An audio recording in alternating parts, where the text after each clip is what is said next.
ഡിസംബറിൻ്റെ നൊമ്പരം. ക്രിസ്മസിനെ വരവേൽക്കാൻ വേണ്ടി നാടും നാട്ടുകാരും ഒരുങ്ങി. ക്രിസ്മസ് ആഘോഷിക്കാനായി ദേവനും അവൻ്റെ കുടുംബവും വളരെ സന്തോഷത്തോടെ മൂന്നാറിലെ ദേവൻ്റെ ഫാമിലി ഫ്രണ്ടായ റോഷൻ്റെ വീട്ടിലെത്തിയതായിരുന്നു. വർഷങ്ങളായി റോഷനും കുടുംബവും ദേവനെ ക്രിസ്മസ് ആഘോഷിക്കാനായി മൂന്നാറിലേക്ക് വിളിക്കുന്നുണ്ടെങ്കിലും ഇപ്പോഴാണ് അവർക്കതിന് അവസരമൊത്തത്.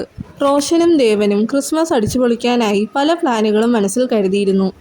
റോഷൻ്റെ മകൾ ആനിയും ദേവൻ്റെ മകൾ വേദയും ഏകദേശം സമപ്രായക്കാരായത് കാരണം അവർ പെട്ടെന്നടുത്തു.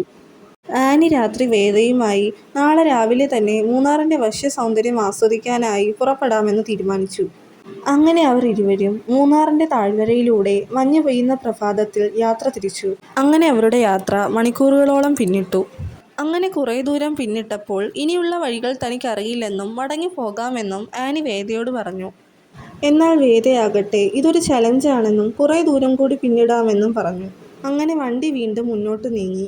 അങ്ങനെ കുറച്ച് സെക്കൻഡുകൾക്ക് ശേഷം വണ്ടി ആരുടെയും നിയന്ത്രണമില്ലാതെ മുന്നോട്ട് നീങ്ങാൻ തുടങ്ങി. വണ്ടി നിർത്താൻ ആനി പരമാവധി ശ്രമിച്ചെങ്കിലും ഏതോ അദൃശ്യ ശക്തി അവളെ മുന്നോട്ട് നയിക്കുകയായിരുന്നു. വീഡിയോ ഇഷ്ടപ്പെട്ടാൽ ലൈക്ക് ചെയ്ത് സബ്സ്ക്രൈബ് ചെയ്ത് കമൻറ്റ് ചെയ്യണേ.